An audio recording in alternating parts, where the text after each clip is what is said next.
ಕುಮಟಾ ಪಟ್ಟಣದ ರಾಷ್ಟ್ರೀಯ ಹೆದ್ದಾರಿ 66ರ ಮಣಕಿ ಮೈದಾನದ ಸಮೀಪ ಎಕ್ಸಿಸ್ ಬ್ಯಾಂಕ್ನಲ್ಲಿ ಬೆಂಕಿ ಅವಘಡ ಸಂಭವಿಸಿ ಲಕ್ಷಾಂತರ ರೂಪಾಯಿ ಮೌಲ್ಯದ ಇಲೆಕ್ಟ್ರಿಕಲ್ ಸಾಮಗ್ರಿಗಳು ಸುಟ್ಟು ಕರಕಲಾಗಿವೆ. ಕುಮಟಾ ಪಟ್ಟಣದ ರಾಷ್ಟ್ರೀಯ ಹೆದ್ದಾರಿ 66ರ ಮಣಕಿ ಮೈದಾನ ಸಮೀಪದ ಆಕ್ಸಿಸ್ ಬ್ಯಾಂಕಿನಲ್ಲಿ ಶಾರ್ಟ್ ಸರ್ಕ್ಯೂಟ್ನಿಂದ ಬೆಂಕಿ ಹೊತ್ತಿಕೊಂಡ ಪರಿಣಾಮವಾಗಿ ಬ್ಯಾಂಕ್ನೊಳಗಿದ್ದ ಪೀಠೋಪಕರಣಗಳು, ಎಸಿ, ಟಿವಿ, ಕಂಪ್ಯೂಟರ್ ಸೇರಿದಂತೆ ಎಲೆಕ್ಟ್ರಾನಿಕ್ ಸಾಮಗ್ರಿಗಳು ಸುಟ್ಟು ಕರಕಲಾಗಿವೆ. ಮಂಗಳವಾರ ಬೆಳಿಗ್ಗೆ 6:40ರ ಸುಮಾರಿಗೆ ಈ ದುರ್ಘಟನೆ ಸಂಭವಿಸಿದ್ದು, ಬ್ಯಾಂಕ್ನೊಳಕ್ಕೆ ಹೊರಗೆ ತುಂಬಿಕೊಂಡಿರುವುದನ್ನು ಗಮನಿಸಿದ ಸ್ಥಳೀಯ ಅಂಗಡಿಕಾರರು ಅಗ್ನಿಶಾಮಕ ಠಾಣೆ ಮತ್ತು ಬ್ಯಾಂಕ್ ಅಧಿಕಾರಿಗಳಿಗೆ ಮಾಹಿತಿ ನೀಡಿದ್ದಾರೆ.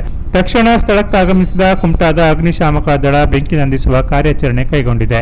ತಾಸುಗಳ ಕಾಲ ಕಾರ್ಯಾಚರಣೆ ನಡೆಸಿ ಬೆಂಕಿ ನಂದಿಸುವಲ್ಲಿ ಅಗ್ನಿಶಾಮಕ ದಳ ಯಶಸ್ವಿಯಾಗಿದೆ. ಅಗ್ನಿಶಾಮಕ ಠಾಣಾಧಿಕಾರಿ ತಮ್ಮಯ್ಯ ಎನ್ ಗೊಂಡರವರ ನೇತೃತ್ವದಲ್ಲಿ ನಡೆದ ಕಾರ್ಯಾಚರಣೆಯಲ್ಲಿ ಅಗ್ನಿಶಾಮಕ ಸಿಬ್ಬಂದಿ ಕುಮಾರ್ ಗೌಡ, ದಿನೇಶ್ ವೆಂಗೂರ್ಲೇಕರ್, ಮಹೇಶ್ ಶೆಟ್ಟಿ, ಗುರುನಾಥ್ ನಾಯಕ್, ವಿಷ್ಣು ಗೌಡ, ಅಜಯ್ ನಾಯಕ್ ಮತ್ತಿತರರು ಪಾಲ್ಗೊಂಡಿದ್ದರು. ಈ ಬಗ್ಗೆ ಮಾಹಿತಿ ಪಡೆದ ಕುಮಟಾ ಠಾಣೆ ಪೊಲೀಸರಿಂದ ಪರಿಶೀಲನೆ ನಡೆಸಿ ತೆರಳಿರುವ ಮಾಹಿತಿ ಇದೆ. ಬ್ಯಾಂಕ್ನಲ್ಲಿ ಅಗ್ನಿ ಅವಘಡ ಸಂಭವಿಸಿದ್ದರಿಂದ ಮಂಗಳವಾರ ಬ್ಯಾಂಕಿನಲ್ಲಿ ಯಾವುದೇ ಬ್ಯಾಂಕಿಂಗ್ ವ್ಯವಹಾರ ನಡೆಸಿಲ್ಲ ಎಂಬ ಮಾಹಿತಿ ಇದೆ.